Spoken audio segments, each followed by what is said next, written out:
Hi friends, in Planet Earth Dating, today is Wednesday, October 4th, 2022. And today, we believe the authorized souls who are speaking through this channeling session are souls who are working to create a positive difference here on planet Earth. It's been really exciting over the years of this project, which started with a long video project known as the Angelic Initiative and has transitioned into this project that's mostly on Patreon. It's been interesting to see how the different definitions of different souls that are meant to work through these channels have changed depending on the understanding of the scope of the assignment of the souls that are meant to be working through this channel. For example, during the years of the Angelic Initiative, the focus was really interdimensional. There was a lot of conversations about worlds that intersect with our world but are not visible from our world, that it's hard to measure from our world. The trouble with that kind of work, especially when you only have one channel, is that it's very easy for you to lose the thread of reality. And I recognize that for a lot of people, all of it sounds like it has lost the thread of reality. I understand that it is hard to conceptualize worlds that we cannot see. It is challenging. It is challenging even for people who dedicate a lot of their life to figuring out those worlds and to figuring out the way that those realities intersect with the reality that's more tangible and easier for us to understand. All this to say, it's easier to do work that directly intersects with the planet, with the physical reality that we can see with our eyes when there's only one channel like there is in this current stage of the effort. And that's why I think the current souls that work through this channeling process are souls who are more directly related to making positive differences here on planet Earth, doing things that help our planet get closer and closer to its destiny, closer and closer to what it is meant to be. We also acknowledge that there does seem to be a group of higher powers who are responsible for this Patreon channel, who have assembled based on, I think, probably the community that we've started to form here, the viewers, their questions, their responses to the questions. Those guardian angels seem to have vested interest in the individual people involved in this Patreon channel, in the questions that they ask, all of those things we listed before. And we come into today's filming with an unusual question. Almost always the questions that are selected to be in this filming are questions that are directed toward the higher powers, and they're questions that have to do with the nature of reality, the nature of destinies, the nature of souls, and the nature of how all of those elements and aspects of reality intersect with each other. Today, I believe the assignment is to answer a question that was posed to the channel from one of our Patreon community, a viewer who we often refer to as B, who has asked a lot of good questions in the past, 6 months or so. And so since this is not necessarily a question for higher powers, but more a question for the channel, we're going to try to connect up to higher powers and ask them to help us align so as to answer this question as truthfully as possible. So we're not just speaking from what the head thinks, but we're actually speaking from what the reality is, what is true, and that this channel has been able to perceive.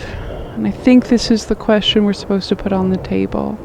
Just a reminder, if you're new to this work, as the energy moves, it's common for my eyes to run, my nose will run, my breathing patterns will change, I'll yawn, my eyes will move.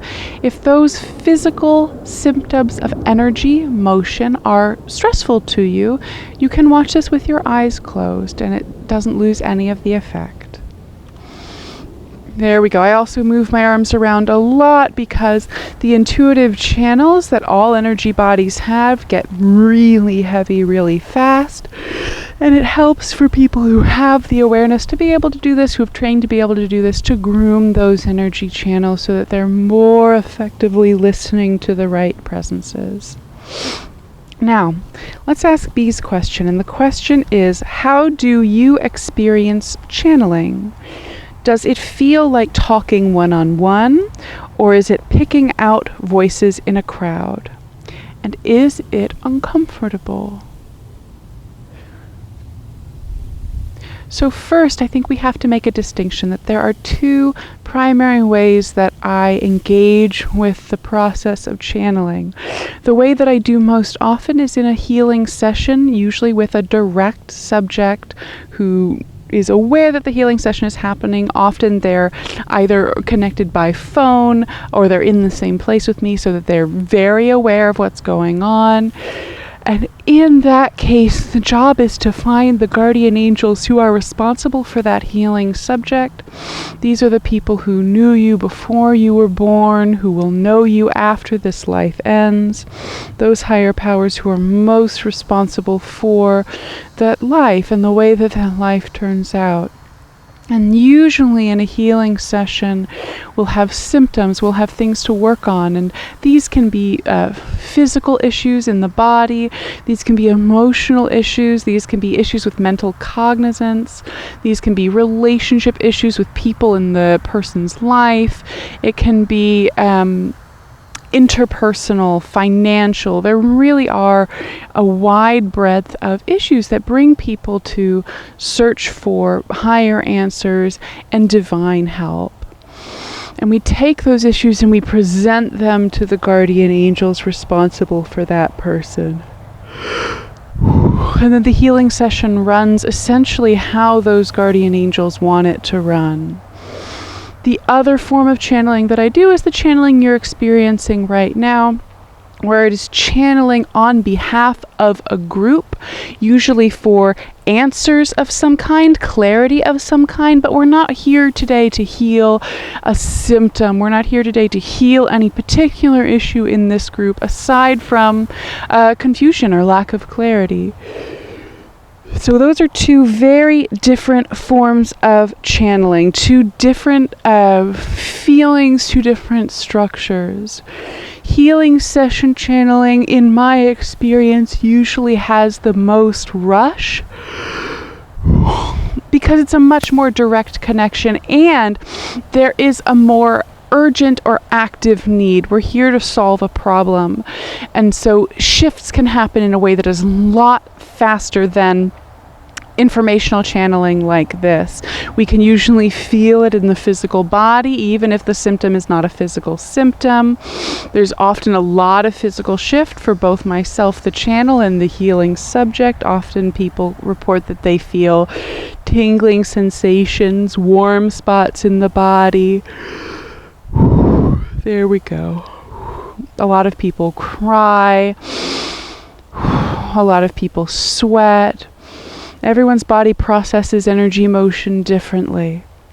So in a healing session, it usually does feel like speaking to that small group of guardian angels. However, there are pretty frequently cases where people have become separated from their guardian angels, in which case it becomes clear pretty early on in the session when we merge in with the healing subject's energy body and we go to connect up to the guardian angels. And really it feels almost like static, and sometimes you can hear voices of presences who are pretending to be guardian angels or who would like to be mistaken as guardian angels. But if they don't have that exact right vibration, we can just steer clear of them and continue to reach up through that doorway in the top of the sky that we've been trained to be able to find and align with. And then generally what we're able to do in those situations where the personal guardian angels have gone missing is we can find guardian angels who are responsible for a group or community that that healing subject is a part of. And often that can have to do with geography. It can have to do with life purpose. It can have to do with life circumstance. And we can usually find a group of archangels who are willing to step in and serve as the guardian angels for that healing session. Usually over the course of that healing session, or at least the first 2 healing sessions with a subject, we can find their guardian angels. I would say 7 times out of 10, we're able to reunite the person with their guardian angels, get them aligned with their guardian angels. And sometimes if that ship has sailed for whatever reason, we're usually able to find substitutes, guardian angels, who will take a hold of the project. Often it is archangels who are responsible for that group or community they're a part of. There we go. And so their relationship with their guardian angel makes a big difference to how the channel experiences it. If someone is really connected with their guardian angels, it's an easy connection to make. It's easy to grab a hold of. It can often just feel like being in a room with very smart, trusted people who are speaking a language that you have almost familiarity with, a language that you have heard enough, and the you in this case is the channel, has heard enough that we can pick out enough words to understand the meaning. I will say that I almost never hear audio. I almost never hear voices. There are channels who are talented enough that they are able to have visual or audio connections. I have more of a felt sense connection. It has been trained for a long, long time. And essentially what that is I can feel the tone of what the guardian angels are saying, and my job is to translate that tone, that vibration, into language, into action, and ultimately into energetic shifts for the healing subject. This same felt sense skill and felt sense technique is what I use in these more general channeling sessions for the Patreon channel as well. I'm also trying to pick up the tone of what the guardian angels are talking about, translating it into language. And now, when we talk about these general channeling sessions, a large part of the work, much more so than in a traditional healing session, is figuring out which higher powers to listen to, because it is not a single person that we're here to work with. It is a group. It's a lot easier to be confused. It's a lot easier to grab a hold of the wrong presence who says they're the right higher power. And so a lot of my work in these channeling sessions is about aligning with the right presences, the presences who fit the vibration of not only who this group is, but who our destiny is to become, to find those groups and listen to those groups. It is much more challenging than a healing session is. There's a lot more need for adjustment and awareness of who we're listening to. It's more dangerous territory. There we go. Beautiful. And often in general channeling, the speaker can shift very, very quickly. Whereas in a healing session with a human subject, or even an equine subject, depending, the species doesn't really matter all that much. It doesn't switch that often. Generally, one angel will talk for a while and then their issue will be resolved and we'll move on to another. Whereas in general channeling, depending on the subjects of the day, that microphone can shift really fast.